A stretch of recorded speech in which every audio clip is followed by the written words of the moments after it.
Gara-gara usulan kenaikan golongan tak disetujui atasan, seorang ASN membakar kantor Dinas Perhubungan Kepulauan Bangka Belitung. Namun aksi ini berhasil diungkap oleh polisi. Suasana tenang di Desa Nyelanding, Bangka Selatan mendadak terusik saat polisi menangkap seorang pegawai negeri sipil.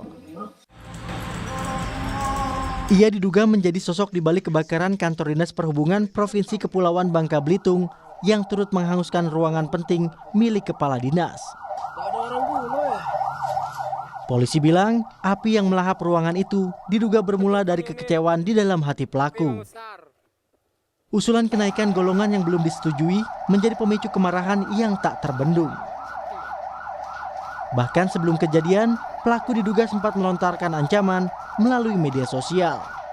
Melakukan tindak pidana pembakaran di sini karena dia merasa kesal, ya,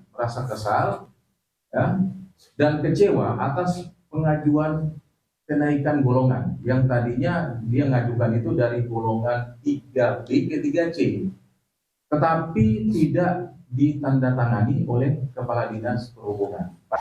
Saat ini pelaku mendekam di Polda Kepulauan Bangka Belitung untuk menjalani proses penyidikan dan terancam hukuman 9 tahun penjara. Nanda Ardiansyah, Kompas TV, Pangkal Pinang, Kepulauan Bangka Belitung.